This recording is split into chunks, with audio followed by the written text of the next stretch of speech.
ஒரே கிரெனேடு தான், பாம் தான், தீவிரவாதிங்க தான், ஒரே இந்தியெல்லாம் பேசுகிறாங்க நிறைய பேர். ஆனால் இவர் வந்து முக்கால்வாசி நேரம் தமிழ்லேயே பேசினுக்கிறாரு. எந்த இதில் காஷ்மீரில் வந்து ஃபுல்லாக தமிழ் பேசினுக்கிறாங்கன்னு தெரில. எந்த ரெஜிமெண்ட்டில் கல்லெல்லாம் அடிக்கிறாங்க பசங்க, ஏதோ பண்ணுறாங்க. காஷ்மீரில் நடக்கிற விஷயங்கள் தான் இதெல்லாம் நம்ம நிறைய பார்த்துட்டோம்.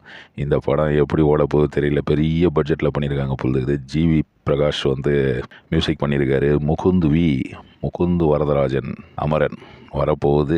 சீக்கிரமாக இன்னும் ஒரு 1-2 monthஸில் வந்துடும் போல இருக்குது. அதோடைய டீசரை தான் சொல்கிறேனே, வேறு லெவல் டீசர் பண்ணி வச்சுக்கிறாங்க. ஒரே கன்று தான், ஒரே இது தான். எப்படி தான் இதெல்லாம் ஷூட்டிங் எடுத்தாங்கன்னு தெரியல. ஃபர்ஸ்ட் லுக் டீசருன்றாங்க. ஆனால் டீசரை பார்க்கும்போது ஏதோ ட்ரெய்லர் ரேஞ்சுக்கு ஆகிப்போச்சு. படம் வந்து பாதி முக்கால் முடிஞ்சிட்டு இருக்கும் போல இருக்குது. அடுத்த ஒரு பேன் இண்டியன் படமாக ரிலீஸ் பண்ணுவாங்க போது, இந்த சலாரு, லியோ, இந்த மாதிரி படங்கள் மாதிரி. இந்த படம் ஆனால் வேறு லெவல். இவருக்கு ஒரு பாப்புலாரிட்டி நார்த் இந்தியாவிலாம் இவருக்கு ரொம்ப பாப்புலாரிட்டி வந்துடும் போது இது. ஏன்னா முகுந்த் வரதராஜன் மிலிட்ரி படங்கள், ஆர்மி பேஸ்டு மூவிஸ் எல்லாம் வந்து நார்த் இந்தியாவில் ரொம்ப சென்டிமெண்டலாக பார்ப்பாங்க. நம்ம தான் சவுத்தில் தான் அதை வந்து நிறைய பேர் வந்து அதை காமெடியாக பார்த்து